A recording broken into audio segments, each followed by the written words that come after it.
Aloha. Hi, it's Dave Lawrence. It is. Hey, Hi, Don. it's Don Dokken. What's going on, dude? Dealing with the rainy weather, which we're not used to here.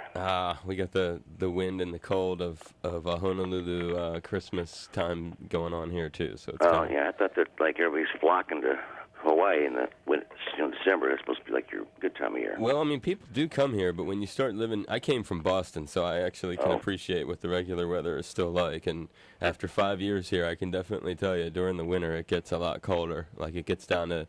Again, it's pretty ridiculous to say this, but like 59 at night. But when you live here, that's cold. That's cold after getting used to 80s and 90s. Yeah, exactly. You get used to it, and then in the winter, it's cold, and it's windy, and there's overcast. It's... Yeah, I know. I've been there many times on the way back from Japan. We'd stop there.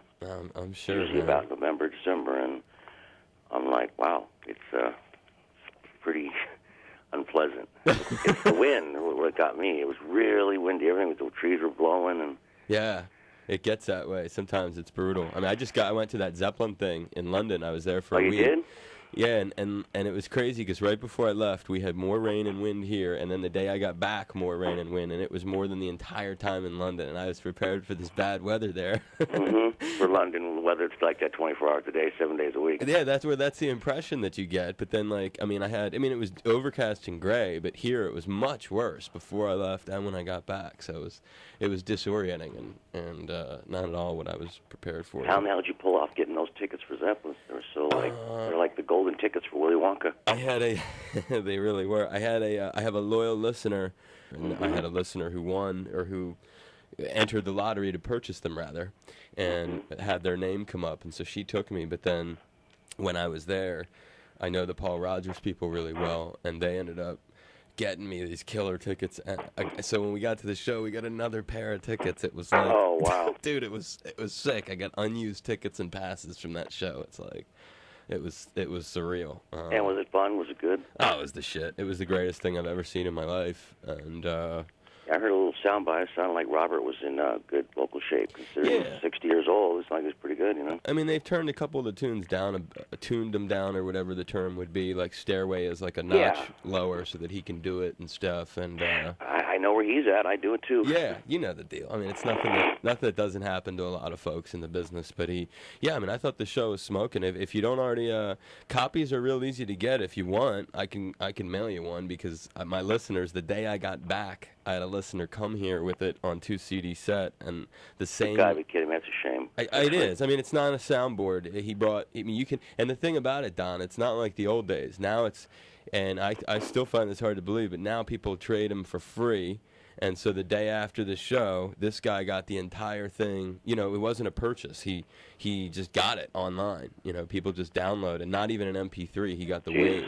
Oh, I know. It's sick. It's not. I'm still getting over the fact that I already am used to hearing the concert at home. I mean, and now he's the same guy's coming today. He's got another copy that's better, and he's got the whole thing on DVD, multi-camera, with some. It's I know, it's surreal, because I used to go to the bootleg stores a year after a show and pay big money for it on vinyl or whatever. Right. I mean, I'm 36, so I'm a little younger than you, but not much, and so I appreciate where you're coming from with that. I mean, and nobody's selling these. I'll say that. Everybody's sort of just giving them away. Yeah, but across the board, it's putting us out of business. No, I know. That's why, too. I mean, that's why the music business is changing, because of that. It's sick. Well, I spent a year and a half making a record, you know, and $100,000 on a record, and then and they say, well, you know, only sell X amount. I'm like, don't people understand that we didn't make this for free? It cost us money to make this record. Totally, especially cats in your camp. I mean, it affects you guys a lot more than, let's say, that particular show that you and I were just talking about. It affects. That's one thing. That's a golden thing. I mean, I'm sure not going to hurt them, but when I go to Japan, they had stores that were just specifically bootleg stores, and last month in Hawaii, I went there, and they had every Dokken show I think I've ever done. I've played there 20 times, and they had, every show I'd ever done in Japan was on a CD. And they're selling them. Oh yeah, Osaka, Nagoya, Budokan, Kosadenkan, says 1985, 86, 87, 88, 89, 92, 94. Oh, yeah. And I'm going, how? And there's nothing you can do about it. And they're selling them for, $20 a pop. No, that stuff is definitely killing the industry. Plus, just the fact that it's so available so quickly, everything, and Yeah, put an artist in your shoes. It definitely is a terrible reality. And it kills the excitement a little bit. I mean, if people anticipate the old days, you anticipate a new album coming out by somebody, and you look forward to going, and you work and get your money, and you go buy it and take it home and listen to it. And now it's just like, well, okay, if the album came out on Monday, I'll wait a couple hours and just click on the internet, and I'll be able to get it. I know. It's sick. Oh, that's why packaging, I think, is so important now. Bands really got to come up with some sort of packaging, and speed is certainly of the essence, especially the Led Zeppelin dudes. I really hope that they're aware of what's going on and that they try to head this up. Especially if they try to do a world tour, and that will be the biggest thing since the Beatles. Yeah. Although now I'm hearing that it's just going to be a handful of shows. Yeah, I heard that from someone that works on their crew. Yeah, it's just going to be. He said, man, I was hoping they're going to do it because I'll be employed for a year. Right. No. And I said, yeah, after looking at Led Zeppelin, Van Halen's making $1 million a show, and Van Halen and all these bands are making just buku dinero, so they know what they can make. But I don't think they really. To tell you the truth, those guys make so much money by just sitting in their castles. Their catalog, they're just wealthy beyond our wildest dreams. Yeah, precisely. Which is why, getting back to that show, it's not gonna. It's an unusual show. I think it's more unusual just for the fans than. It's unusual for the artists that they lost control of it that quickly. But that said, what you said is the truth, that they just already have so much dough. But for the fans, it's unreal that something like that could come around so quickly. Well, because a lot of people wanted to see it, and they couldn't, and they figure if it's the last one, if it's the one and only they're going to do, obviously everybody wants a piece of the moment. Correct. And let me tell you this too: they were selling the cheapest ass shirts. They're selling their shirts that they were selling were like value weight. These I've never seen a thinner, more flimsy shirt sold inside. No, I'm not kidding you, dude. Value weight, and they were these thin. swap meet stuff. Oh, just crap. And I have a couple attorneys who have done a lot of things good for me in the last year, and I wanted to get them something nice. I'm sending them that. I felt like a dick putting that in the mail, and I had to put this was bought inside the show. They're so cheap. And then the posters, $120 for a poster. Wow. I'm not kidding. And I'm thinking, what are they thinking in this band? That's almost incentive for people to. That's incentive for if it was a reasonable price, I'd buy one. Right. I can afford $120 for a poster. Exactly. And as soon as someone buys one, someone's going to take it to a print shop. We have such high-tech shit now. You go to Kinko's, and they're high-tech copiers, and they're going to make bazillions of them. And right, and then on the sign it said there are only 1,000 of these first printing. But you're saying to yourself, well, who gives a goddamn for $120, dude? This is not the era of Bill Graham. This isn't going to be worth a whole lot someday. I don't, It makes you want to wait. It does. $120, go. That's okay. I'll just wait a week. It'll be on eBay. It'll be a copy of it for a reasonable price. Yeah, when you see that, it was. I've seen pictures of their houses, and I'm like, holy shit, Robert Plant. I've toured with Robert Plant, and I have to say, well, he's probably, of all the people, I have my top 4 singers that I've heard, just bands in general, that have been kind and gracious, and he went out of his way. To be we kind. warmed up for him. Oh, he came up to me and, do you have good lights? Do you need more time for sound check? How are your monitors? And wow. And okay, and he made a joke, and he says, give Don whatever he wants. I was like, okay, and he goes, do you mind if I keep my lasers? I go, yeah, you can keep your lasers. He had a laser show. It was the Nirvana Nervosa tour, and we were playing Vegas, and I'm thinking, he basically gave me everything, and he made a joke like, I'll give you everything you want. You mind if I keep the lasers so I got something a little special? And I wasn't even asking him for anything. I just said, yeah, whatever. If I can have, actually, I remember I said, can I have a little more time for sound check because we were so nervous warming up for him. Sure. It was my Dokken band, the solo band, and he went out of his way, make sure my dress room's okay, is your food okay, you got everything you need. And he didn't have to come out of his dress room and do that. No, exactly. And I just had Jeff Tate on to talk about this same record, and he was telling me some horror stories too, actually, about people not being so nice on tour. So. Oh no, he knows exactly. I know the ones he's talking about. Yeah. And I've toured with the same bands. Exactly. I've done 50 shows with certain bands, and they talked to me once or twice, and they talked to me like I was nobody. Right. And I'm like, okay, you guys were nothing when we were having our day, and we treated you well, and now you're having your little second time around, and you're just cocky, and nobody talks to anybody, and they're arrogant, and your equipment shoved up against your ass, and you're wondering why we got a 60-foot deep stage, and they shoved their whole back line forward, so we have no room at all. And then we're off the stage, they shove their back line back again. I'm thinking, well, that's petty. Yeah. There's a lot of that too. I mean, it's a shitty business. There's no doubt about it. It is. You sound, you can't figure out why you're not going over well, and I'm like, is the PA on? Yeah, exactly right. You have you can't perceive how it's coming across out there. Nope. I asked my engineer after the show many times. I'm like, what is going on? And he goes, I'm pushing. He goes, they got me sandbagged. Yep. No, that's the term too. They got me you sandbagged. I go, okay, there's the secret box, right? And yeah, they got a key, and their guy has access to it, and it's the master volume, and they just turn it down about 50%. So you can, no matter how good you play, you can't get any oomph. And they going. lock and leave it, and you're left alone. Your sound guy can't touch it. Yep. No matter how bad or shitty they are, when they go on, it's like it's an illusion of they sound like holy shit. They sound amazing because they're louder than shit. Right, because they've only given you a third of the PAs. Mm-hmm. Mm-hmm. I know how that. I've never done that. I don't see the point. But Robert Plant, people like that, Aerosmith, super kind to us. You know, Priest, all those guys. You know, they were always just go for it. Alice Cooper, this is like, you know, knock yourselves out. Better show you have, better show we have. Yeah, well, there are some kind souls, and we all have to stick together in this business. Mm-hmm. That is for sure. Don, let me just throw a little intro on this thing, and at the end, can I grab a couple IDs from you? Sure. I don't mean a lot. Thanks, man.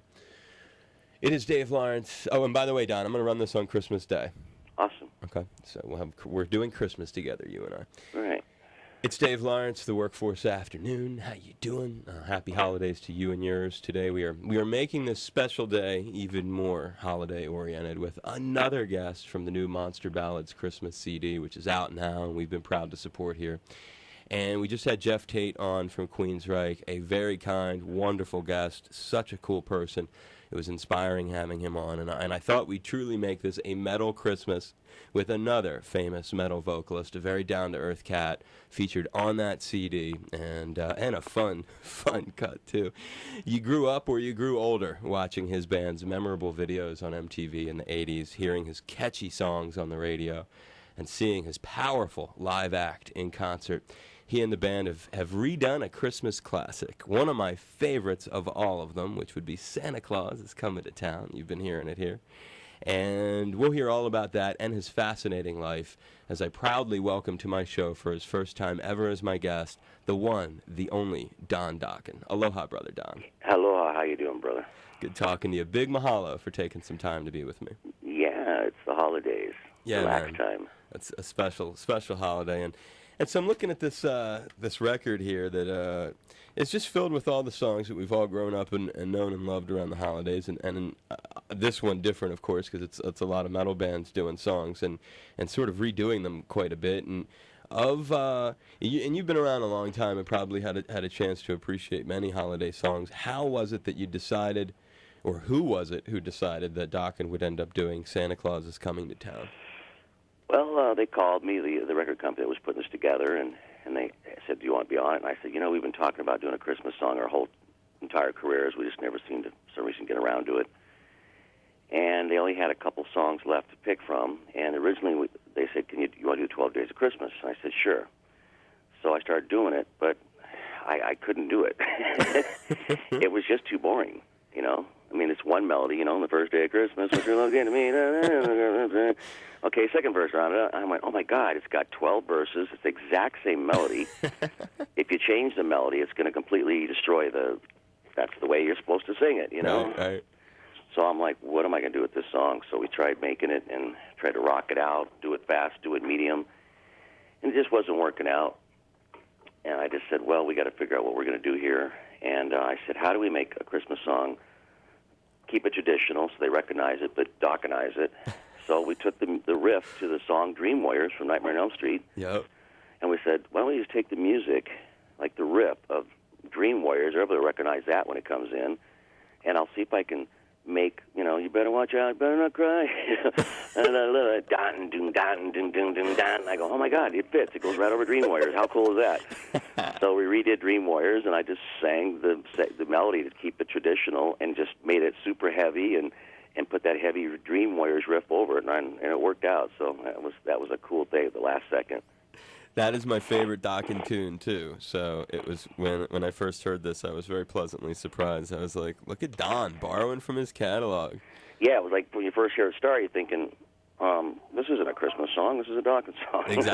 Exactly. But then I did the breakdown, and I did the little breakdown, the kind of cool stuff, and doing the harmonies of Santa Claus Coming to Town, and we just tried to put a little spin on it, and it definitely came out heavy. Very heavy. Yeah. And Dokken, it has that. It's got the Dokken sound. It does. It really does. And I like the phrase that you used there. I'm sure it's not the first time you Dokkenized it. Yeah, because I'd heard some of the songs other bands were doing, and I said, well, I recognize the Christmas song, but I didn't know what band it was. I had to actually look at the list and go, oh, that's who's doing that song. I didn't recognize who was doing the song. I just knew it was a Christmas song done by one of the other artists, and I wasn't really sure. There's certain people that have identifiable voices like Jeff Tate, and I'm going, there's got to be some signature we can put on here that'll make it sound like Dokken, and that's we came up with Dream Warriors, and it happened to work. I thought Jeff and Queensryche did a good job on White Christmas. Yeah, they did it great. I wanted really to do nice a ballad. guy. I thought I said ballad. When they call this, it's kind of a misnomer. They call it Christmas Monster Ballads. Because it's not really ballads, right? No, that's what I wanted to do. I said I want to do like, chestnuts roasting on an open fire. I figured I'd do something, like that. I like to do ballads, and they said, no, it's going to be rock. It has to rock. And I went, okay. That would have been cool, though, Don, if all of you cats had really... I mean, that would be another way to stretch. What I'm thinking here is you stretch. Next season, you do what you're talking about, and you get them to do, like, where all of you guys really step away, and it has that Bing Crosby kind of quality to it. Yeah, I mean, it's kind of popular now. You look at Rod Stewart and everybody else doing these traditional songs. I thought, why don't we get a bunch of singers do the songs traditionally, and have someone sing a verse and somebody else does maybe part of the song, kind of like what they did with that Lou Reed song with the #1 in England. It was It's a Perfect Day, and there's like Elton John and all these people singing the same song. Right. So I thought, well, that would have been a cool way to go, but it happened how it happened, and it went really quickly. I mean, we obviously know how to play Dream Warriors, and just had to do a little surgery to it and rearrange it a little bit, and I'm happy with it. It came out cool. Yeah, well, that'll be an idea for next Christmas. Your career's going to be long, Don. You're going to have to do more Christmas stuff, and it'll be a couple Christmases down the line that you can go for the radical interpretation. It's a thought. And now, when I was a kid, I grew up in the Philly area. And they played the Boss in that area at a nauseating pace. I've grown up to really, really love Bruce big time. Right. But when I was a kid, it was a little over the top there. But there was always one breathing room space, even if you were a kid growing up in the metal culture, and that would have been Bruce's version of Santa Claus is Coming to Town. Do you like it was his? awesome. Yeah, it was, wasn't it? I mean, that was it actually was like a big hit, and that's another. It sounded like him. It was an epic, really. I mean, when I went to do Santa Claus is Coming to Town, I wasn't sure of all the words, so I went and Googled it to lyrics.com, I think it was, and I pulled up the songs, and I was shocked. There is a million versions of Santa Claus is Coming to Town out there. Yep, there's a lot. Millions. I always thought of the Springsteen version. Right. And maybe one other person, but if you pull it up on iTunes, it's like there's like 150 different versions. I'm thinking, God, I wish I would have wrote that song. I would have made a fortune in publishing, It's attributed to Coots and Gillespie. Coots and Gillespie. Oh, I didn't notice that. Yeah, I didn't. I wonder if that's Dizzy Gillespie. Oh, it's got to be old. I noticed there's a pair of sisters on there. Like this, the song "Happy Birthday." It's written by two sisters. Must be because their last name's the same, and apparently they wrote it back in the 20s or 30s, and I'm sure they're long past us by now. But they must have made a gazillion dollars on "Happy Birthday." Yeah, well, some of these tunes, right, are they're enduring, and I'm glad that you like the Bruce version. So you're still a fan of the Bruce version, correct? Oh yeah, I was so bummed actually because he's doing a tour. He was just out in California. I didn't even know about it. And they said, Springsteen's playing 2 nights, blah blah blah. I said, I think of my doctors. I had a cold, and I said, Springsteen's playing? She goes, yeah, tonight. And I went, oh, you're kidding me. I go, I didn't know about that. I've been so entrenched and just locked into a recording studio trying to get our new Dokken record done. I was kind of out of the loop on what's going on out there. And he just played, and everybody said it was just like, they said it was amazing. Ah, he's the man. I've never seen him live. Have you ever seen him before? Oh, yeah. Seen a couple. I saw him at Madison Square Gardens. Oh, you're an animal with that kind of business. What year was that? God, it must have been the E Street Band, so it was 80s.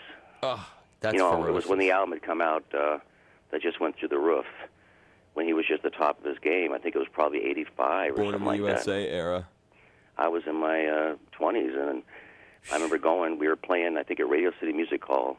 the night before, and they said, you guys want to go? We can get you in to see Springsteen at Madison Square Gardens. And I'm like, I was like, nah, I'm busy. I got to go home and watch TV. I'm like, yeah, I want to go. And we had to meet him, and all the guys were cool. And I was hanging out with the sax player, and they're all just really nice people. But it kind of was intimidating to see him because his energy level is so high, and he played about 3 hours. Yeah. And I thought, how can he play for 3 hours without even breaking up the pace? He just went, full tilt, pedal to the metal for 3 hours, never let up. And I was like, I can't do that. Yeah, that's why I want to see it. I sort of missed out on all that, and I've heard all the folklore about he changes the set list, sort of Grateful Dead style. Yep. And it's a long show, and he has that legendary energy, and I'm sure that's cool for fans hearing you talk about it like that. It shows the cross-pollination of all this music, really. And that's cool that they treated you good backstage. You got to go backstage in the mid-'80s at MSG with Bruce. I'm jealous. Yeah, he had this, there's a girl in the band. I think she was a sax player, and she was really hot looking. Patty Scialfa. Patty. Who's now his wife. That's his wife, yeah. Whose wife is it? That's Bruce's wife now. Oh, it is now, but she wasn't then, I don't think. Yeah, then she wasn't. Otherwise, right. she would have slugged me because I think I was flirting with her all night. And I didn't know who she was, but I thought, man, that's a pretty girl. And she was a sax player, and she was just really nice. And she kept saying, here's the catering room if you guys want anything to eat, help yourselves. And she was really sweet. And I didn't even know it's his wife. I just remembered, man, she's hot. Yeah. And Bruce, he's got good taste in many arenas apparently. Mm-hmm. So you said new Dokken record. What's that all about? What's the time frame on that thing? We're just about done. Actually, I go back to the studio. I got 3 days to go just to wrap it up. It's been like a long time. We've been working on this record, almost 2 years. I don't know. We kept kidding around saying we have to change the name of the Dokken album to Chinese Democracy.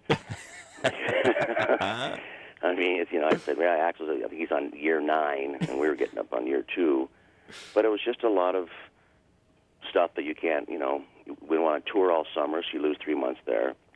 And you come back and work on the record, and then you forget where were we, trying to figure out where we were. And then all of a sudden we took off again. We just got back a couple weeks ago from Europe. We were in Europe for 2 months. With Kingdom Come. So this all kind of takes time out of the record, and it takes forever. And then when you come home, we had these silly ideas like, we'll go home and we'll, rest for a day and we'll go back at it. No way. You get back from Europe, and I'm like, I have to rest for a week. I can't get the road off me. I'm toast. Sure. So we're done. I'm happy. There's actually, if you go to MySpace, Dokken, there's one song we put up just to see what the response would be, and it's actually at a magazine site called Brave Words, Bloody Knuckles, BKBW. It's a big rock Canadian magazine. They've got it on the pick of the week. And I guess we're on the right track because the owner, Tim, of that magazine said, he said, no offense, but I really wasn't too fond of the last couple Dokken records. I thought you were kind of, changing directions, and I just didn't think it sounded like classic Dokken. And I said, well, I was trying to be creative, and I just write what comes to my head. I'm not a machine. I try not to do it just like, this is what the record company wants, here's your money, and write the same song over and over again. I didn't want to do that, but anyway, so last couple of records people didn't receive very well. And I thought, okay, you want classic Dokken, you're going to get classic Dokken. Which I wasn't sure what that was, because I honestly don't listen to my records every day. Sure, right. So I had to actually go out and dig out some CDs, throw them in my car, and just inundate myself with Tooth and Nail, Under Lock and Key, Back to the Attack. And my guitar player said, just listen to your stuff that you did over your career over and over again, and try to get into that frame and that same spirit. And I'm like, yeah, but it was 20 years ago. I'm older, hopefully wiser, and a little mellower, and I'm not sure where I was when I, mentally and spiritually when I wrote those songs, but I'll give it a shot. And so Mick came in and cut the drums and he said he was shocked. He goes, man, these songs sound like they just came right off a Tooth and Nail and Lock and Key. The same vein, same style, same energy. And I said, so we're on the right path. So I think that the fans will be happy with this record, that they want to hear, what they expect from Dokken. And it's taken me a long time in my career to realize that you're like cereal. If Dokken's Cheerios, and that's what people like, they don't want you to put out Cheerios and go, and now we've added salsa to it. That's right. They're like, salsa? We don't want salsa. We just want Cheerios. We don't want salsa on our Cheerios, and so that disappoints them musically. Yeah, I mean, you've discussed something there that's really, I think, the key to the whole phenomenon with classic rock acts attempting to do new records, or just rock acts coming up with new records, because it really is. It's a thing that, your fans are the ones who bought them. They're the ones that made the band successful. And despite your own love of making music and stuff, what you've just said is the truth. They're not looking necessarily for an evolution in the product. They're looking for that product, and they want it. They want the same thing over and over and over.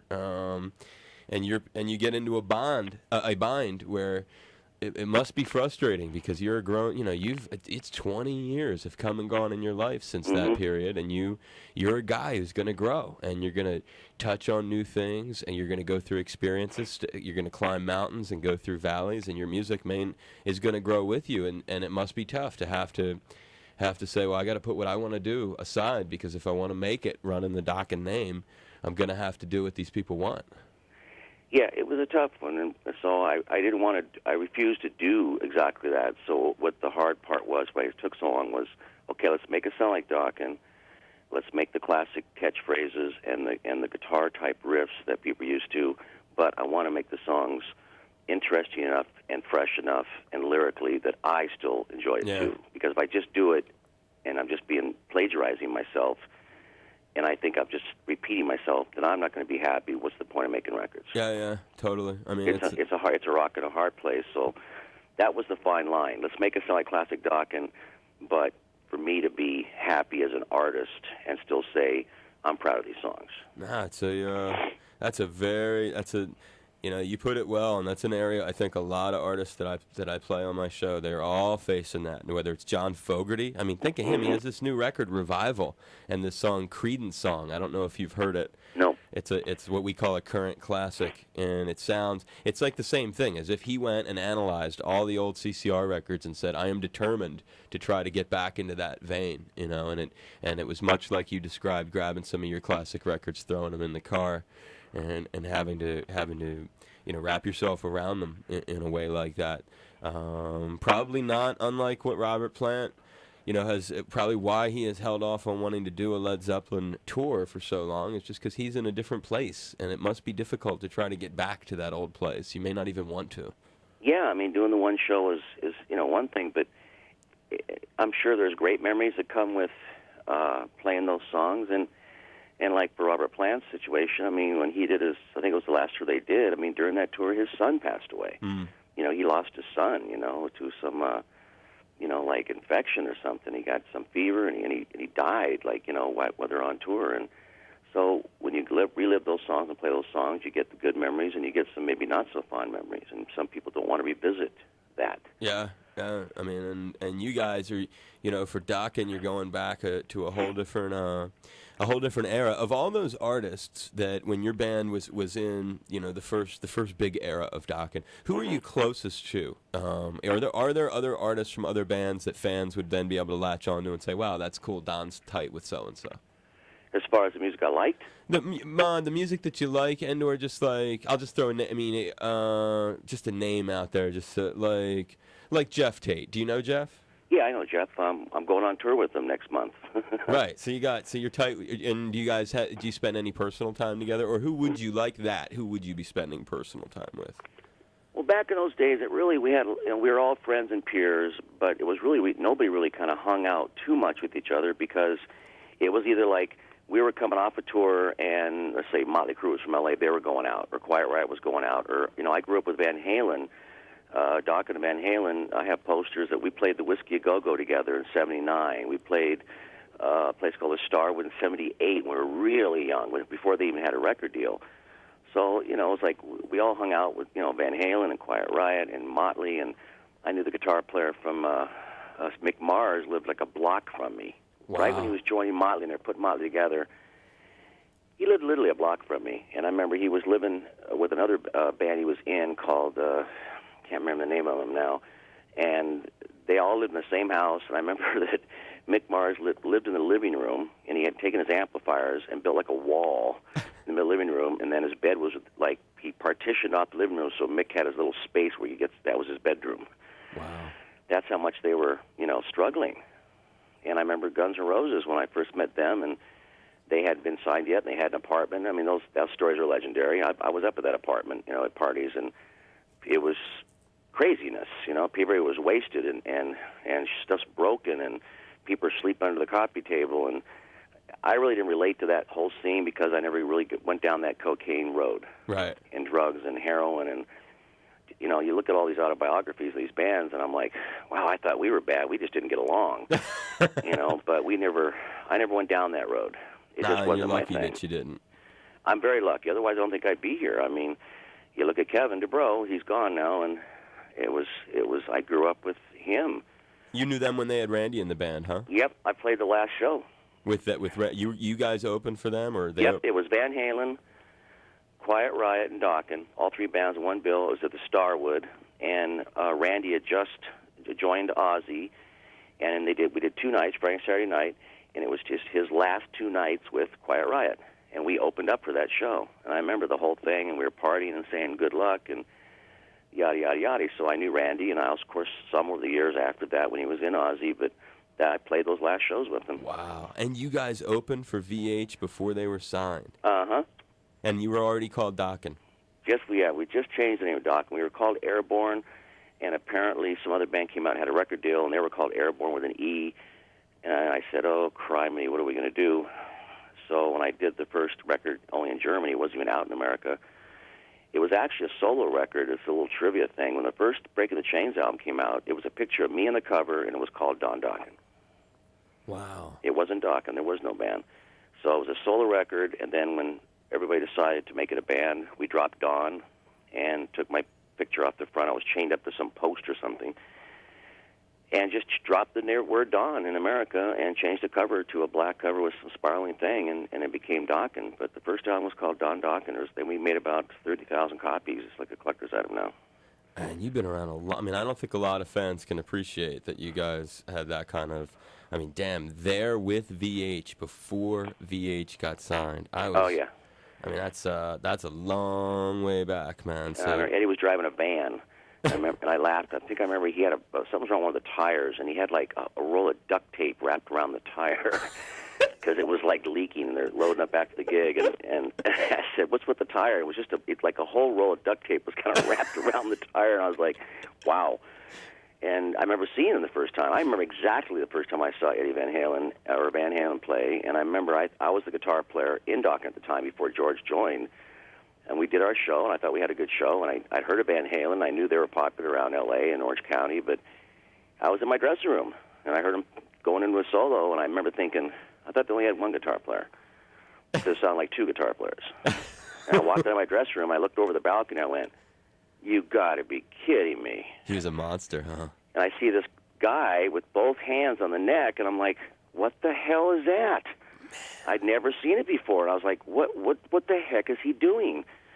And it just was, it cracked my world. And at the same time, I kind of like, well, I think I better just take the guitar thing and kind of throw it back in the closet and concentrate on singing because I'll never be able to play like that. You can give Eddie credit for that, huh? Absolutely. And it was what an odd thing. We played like at this we're broke. We're trying to make it in like the late '78. A year later, the first album comes out, explodes. So I experienced that with Eddie and Michael and everybody then. And exactly 10 years later, in '88, we're playing stadiums for 100,000 people. I'm warming up for Van Halen and Scorpions. Monsters of Rock. And we had lots of stories talking about the days playing the Sunset Strip. And here, 10 years went by. We had gone from clubs to stadiums. That's amazing. That really, I mean, it shows you've been do you mind me asking how old you are? Oh, you wouldn't believe it. 54. No, you're not. Yes, I am. Damn, folks, if Dokken haven't arrived at classic rock now, they're never going to be. We got the doors open for my brother. 54, Don. Yep, I got a baby face. Thank God for that. Because I was probably pushing 30, and people go, "Got any ID? You want that drink?" I'm like, "Dude, I'm 30." God bless you. But I had that baby face, and I say it all the time. People go, "No, really, how old are you?" I said, "I'm 50." Okay, I'll make up 40. Whatever you want me to do. What do you think? I am 54. Jesus. I was around at the beginning. You know, I was, tell you the truth, we were back playing the whiskey and the Starwood in the late 70s. Yeah, you were, man. That's I very... saw other bands that hadn't made it yet. I remember standing in line to see Judas Priest, Y&T. I remember seeing Judas Priest on their first tour. They were just playing a small club. That's amazing. And I was a big fan of theirs. And I remember seeing them at the Starwood. The place held maybe 1,000 people. That is sick, man. You were definitely there then. I was there. All these people have their stories on biographies about how they grew up with the scene, and they saw this and they saw that. And I said, shit, if I ever did a book, I mean, I got lots of stories. You ought to do a book, man.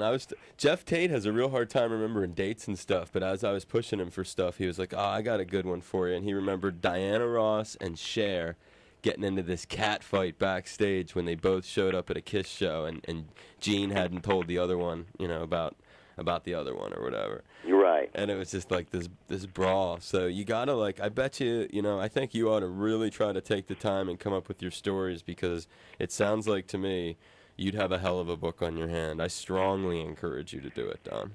People have asked me a lot, but I'm thinking, but then if I told the truth, a lot of people would be angry at me. Right, well, you got to have, like, 2 versions of the book, right? And you try to get, like, the PG one is what you'll end up coming up with.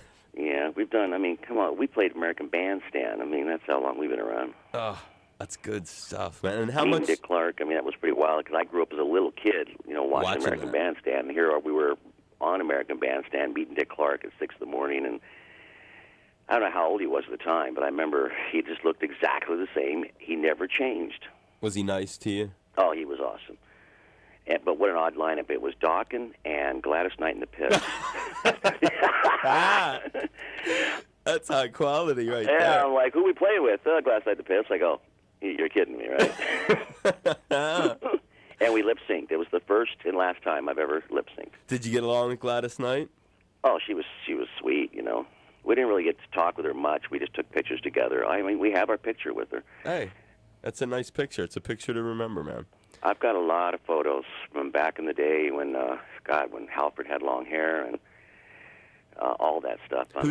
Who's your most, of all your pictures, what's the one that kind of either gives you that warm and fuzzy feeling or makes you smile the most? I would say my favorite picture that I have is a picture of me with George Harrison and Tommy Chong all together. Damn. Yeah. George. What year was that with Brother George? Well, that was probably in the early 90s. And I met him, and then I realized what a fan felt like, because I was scared to death. It was at a party, a very private, some eccentric millionaire lived up in Malibu and had like 80 acres. And he came up there with his acupuncturist, and I saw him. I thought, that looks like George Harrison. And they introduced me. He said, "This is Don Dokken," and Tommy Chong was there, and also Getty. From Rush? Getty, the one that's in the wheelchair, Getty Jr. Not Getty from Rush, J. Paul Getty, the billionaire kid. Oh, that Getty. Oh, Getty, Getty. Yeah, the one that had a stroke or heart attack, right. cocaine, and he was there. And so it was a very eclectic, eccentric, you know, there's Getty, and there's Tommy Chong, and there's George Harrison, and George, somebody say, "Hey, Don, you know, want to jam?" And I went, you what? So I'm, yeah, I want to jam. So me and George walked down to this thing, they call it the Temple. It was this little pavilion on this guy's property overlooking all of Los Angeles, a beautiful view of the ocean. And we sat in this little pavilion. They built this big bonfire, and George and I jammed a song for, unfortunately, not very long, because a bunch of hippie girls started banging and clanging on tambourines out of time, and that kind of ended it, you know. But you did a jam with George Harrison. Mm-hmm. Dude, come on now. That's some heavy... You're giving me chills, bro. That's a... and I had to have a picture, and I was too embarrassed to ask him for his autograph, so I did the proverbial... When he was leaving, I was like, "Can I get your autograph?" It's not for me; it's for my bass player. So I had to make it out to Jeff. I couldn't ask for it. I just couldn't bring myself to ask for an autograph. I thought I'll never get to meet this guy again. And I said, "It's for my bass player's name is Jeff Pilson. He's in Dokken, and he's a big fan. And you know, the Beatles. Can you make it out to Jeff?" And he did. And I gave it to Jeff. And I think for about 2 years, he didn't believe that it was really his signature until he looked it up and said. And he called me one day and goes, "Remember that autograph you gave me, George?" "Yeah." "It's real." I said, of course it's real. I got it for you. I know it's real. I've got the picture to prove it. So on my photo albums, I'd say, yeah, the photo album, that's probably my favorite, is George Harrison and Tommy and me standing there together. I became friends with Tommy. I was in one of his movies, a little cameo. It was called Smoke This, I think.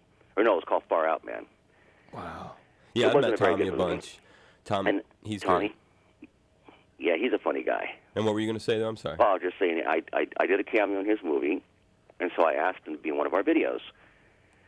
And there's when I was doing Don Dokken, our first single is called Mirror, Mirror, and this guy walks up in front of the video and starts saying, he's like an old man with a cane, and he's complaining that I stole this song and I want my money and yada yada, and nobody knows who that guy is. And that's Tommy. It's Tommy Chong. Oh, man. But your George Harrison moment. Back to the autograph. I wouldn't even sweat the autograph. You jammed with him and have a picture. I'd say you got it, bro. I mean, that is... Yeah, it was really awesome. We only played like one little blues song, and you know, he was being really mellow, but unfortunately, like I said, there was some girl that was like this on acid or something, and I remember she kept trying to stick these pieces of paper in George's face while we were playing, saying, you know, George, I've written these lyrics. You know, you could put these in one of your songs if you want. You can have them. Aww. And I just want to go, get out of here, man. I'm having my moment. Get lost. God. That is hot, dude. That is a great... You've just... I got to give you credit. After the Diana Ross Cher battle that Jeff just told, I say you have eclipsed it. You have gotten... Even Jeff himself would have to agree. That's a hot story. We're all cheering you on, Don. Yeah, those were the days, and you don't really run into people, and a lot of people like that are gone now, and it's sad, you know. Oh, man. They're gone, and so you have these moments in your life that you say, wow, I'm so grateful to have been, you know, meet people like this. And you cherish it. Yeah, the Priest tour. I mean, Turbo Lover was one of the height. I was at kind of the height of Priest, and we did the Turbo Lover tour. Yeah, I remember. And I just loved hanging out with those guys every day. Rob Halford is the coolest guy on the planet. Wow. Plus, I idolized him. Yeah, yeah.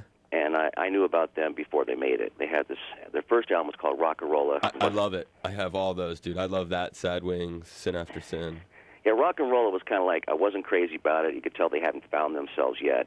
And then they came out with Sad Wings of Destiny, and I got it, and I went, oh, my God.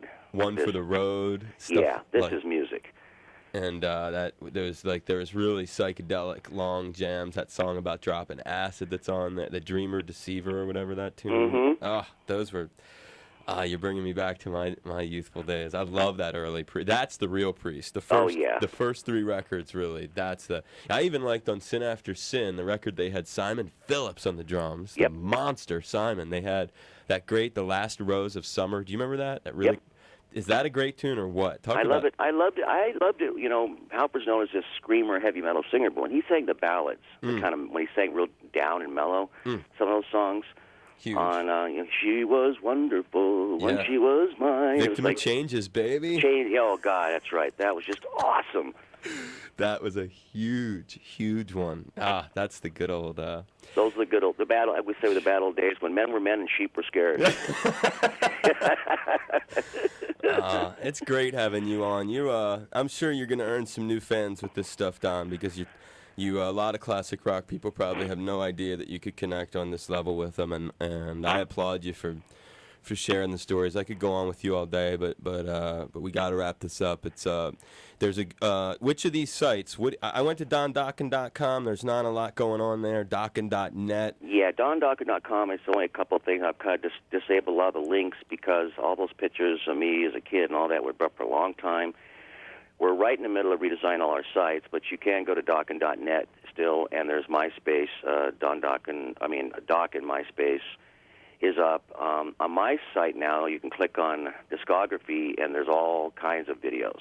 I see the videos at the bottom, tons. Yeah, there's kind of funny videos. One of my favorites is some, I don't know who he is. He's pretending like he's a DJ and that he's me, and he became me, and he's a GJ, and they only play Dokken all the time on the radio station, and people are calling him up and saying, can you play Back in Black? And he goes, oh, what Dokken was that on? And he goes, baby, I'm going to leave you. Or how about Communication Breakdown? And somebody else calls and he goes, what Dokken was that on? And the whole joke is he only plays Dokken on the radio, and it's just a funny video somebody made and posted on YouTube. And it's on the side. I take it as a compliment, and it's just I'm living my life, and I'm living a great life, and I'm grateful, and I'm hoping that this record, people just embrace it, and I'm trying to give them what they want, and I'm hoping that people dig it. But the world has changed. See, like I'm 54. I grew up in a different era. If we're talking about Zeppelin, when Zeppelin came out with their first album, their second album was totally different. Their third album, they grew. They did House of the Holy. All their albums were changing and evolving all the time, and the fans accepted it. If the Beatles would have just kept writing "I Want to Hold Your Hand" every record, I don't think they would have been as famous as they were. Very good point. That's what we were talking about earlier. It's a tough battle between you evolving and delivering what people expect, and maybe trying to urge the fans to move along with you. I mean, I want them to grow up. I get older. They're getting older. I'm thinking, okay, sure, I loved "I Want to Hold Your Hand," and I loved Help, and I saw the movie, but I also liked Revolver and Sgt. Pepper and Magical Mystery Tour and the White Album. If you think of the Beatles albums, they were completely changing and growing all the time, and everybody changed and grew with them. But now, it's like they just want you to be, this is the way you are, and that's all we want. No, I know what you mean, and a little frustrating. I know it is. It's especially when we, trust me, working in classic rock, I'm very sensitive to that, and that's why I'm glad we've touched on a lot of things that I think it'll open fans' eyes to. And that's the other thing, and I'll leave you with this. Part of this magic that I think you have to tap into, and that this genre of classic stuff does tap into, is people do change as they grow up. When I was a kid, I remember telling you, earlier in this conversation, the Bruce, it wasn't really my music. They were pounding it on the radio, and it wasn't mine, but I was forced to hear it. Now I'm an adult. All of those same songs mean a great deal to me. And you grow up, a lot of the stuff that maybe didn't mean as much to you when you were younger, you can start to have an attachment to. And I think that that's a wonderful sign that there is room to grow. And I think that's going to happen with the catalog of your vintage stuff. And hopefully it'll happen as you go with putting new things out, that there will be new people who come to the party. It's a whole new generation, I think, now. And I'm guilty, too. If when a new Priest puts out a new album, I'm expecting to hear a certain thing. Yeah. And I want to hear Priest. And if Aerosmith comes out with a new album tomorrow, I don't want to have all this Metallica influence. That's I want to hear classic Aerosmith. So I'm just as guilty as what I was talking about. I'm guilty too. Yeah. We all are, bro. I mean, we all. I completely relate. Well, you have been a wonderful guest. You've been very kind and giving. I encourage people to pick up Monster Ballads Christmas and to stay in touch with Don online. And please promise me that the next time that you're on Oahu, that you'll stop in. You'll be my guest on the show. Absolutely. I usually go to about once a year. So when we go to Japan, historically, when we're coming home, it's a long flight, and we usually always just say, let's stop in Hawaii for a couple of days, because it kind of breaks up that long flight, and regroup and get our bearings and get some sun and get some water. And so on the way home, next time I'm going to call you and say I'm in town, and we'll go out and hit it. Yeah, when the interview's over, I'll give you some contact info, and do that. I'll take good care of you, and I'll get it catered when you come by. I'll make it so you got a limo to and from my studio. I'll get you lots of gifts. I'll just treat you real good, Don. I'll make it. Just put me on the tour bus and get me a hat and a pina colada. You'll be happy. A big mahalo to the one and only Don Dokken. Don, happy holidays to you, brother. You too. Enjoy your Christmas. And can I get a couple IDs? Sure. You're the king. Was that fun? Mm-hmm. That was cool. I had a good time talking to you. I think people are going to really enjoy that. Yeah, I'm going to have to someday. I've been trying to go through I have so many thousands and thousands of photos, but of course they're on film. Yeah. And they're prints. It was before the days of digital, and I said, I've got to take all these boxes of film over 20-something world tours and scan these and start organizing them, and that's what I'm trying to do now, is to have all the new sites redesigned for '08, January, and rebuild them and put new stuff, because there's not much happening to the sites. They just were kind of in dormant mode right now, sure, because I have nothing to say. No, I mean... There's no new record. I'm not doing anything. I'm in the studio. I'm like, I don't have anything to post. People are saying, well, how come you don't post? I'm like, well, let me finish my record so I have something to say. Bingo. Yeah, you got to do it when it's the right time. Aloha, this is Don Dokken, and you're listening to the only show that matters with my friend Dave Lawrence. Keep rocking. Hi, this is Don Dokken, and we're celebrating my buddy Dave Lawrence's favorite time of day, 420. Hi, this is Don Dokken, and I'm enjoying my buddy Dave Lawrence's show. Happy holidays, be safe, and have some great, great holidays. What's the M for? Maynard. That's your. Oh yeah, right. Odd name. My father's middle name and my grandfather's name. It's a Norwegian thing. Hey. I never heard that name ever until I saw the guy in Tool. I go, his name was Maynard? Wow, what a trip. And that's not even his real name. That's good stuff. It isn't his? No, my road crew's out there. And I go, yeah, I told Maynard we got this. My middle name is his name. And he goes, that's not even his real name. I go, he took that name to use it for Tool. And I went, that's an odd name to pick. Well, someone had to use it professionally. I can't remember what his name is. He told me his real name, and I'm like, I don't remember what it was, but it's not Maynard. Wow, that's a trip. I didn't even know that. Okay, hey. I'll move on to this next one, and take care of yourself. And God, I can't believe I'm 54. I don't feel it. You don't act it. You're the man. You got killer stories too, man. You got a good heart. I'm rooting for nothing but good things in your life. When people ask me about, 87, what were you doing in 78 and 9, like when you're in high school, and I'm like, no, I was playing at the whiskey. And they're like, what were you, like 19? I'm like, no, actually I was about 23. And they're like, really? I go, yeah, I've been in the business a few minutes. You damn right you have. I've seen, when I was a kid, I saw, shit. I saw everybody but Hendrix. Big Brother and the Holding Company, Moby Grape, and all these weird bands, and I saw all those bands. I lived in Lake Tahoe, and it was a bowling alley that they had converted into King's Bowl.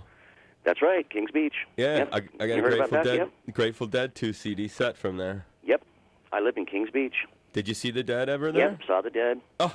Saw, what's that song? We're going up the country. Canned Heat. Canned Heat. I saw all those bands, and they had the psychedelic, I'll never forget the psychedelic show they had, and they had this like water opaque stuff and globules going all over the walls, and I think it was like $2 or getting. I used to have to panhandle to get the money.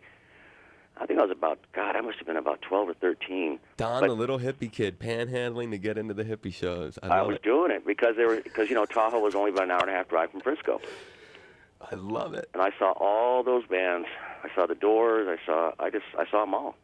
Sabbath with Ozzy? Nope, didn't see Sabbath. Saw Zepp, right? Nope, didn't see Zepp.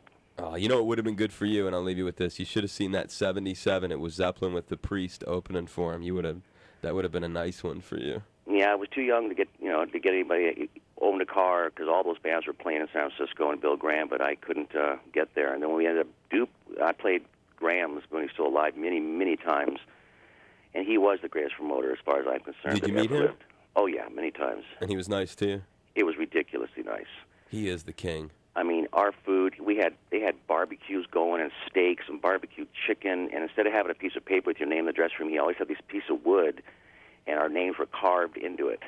And I have those, and we kept those, and he just treated every band golden. Everything was pro. We always had the most awesome catering. He'd always come back and say hi to everybody.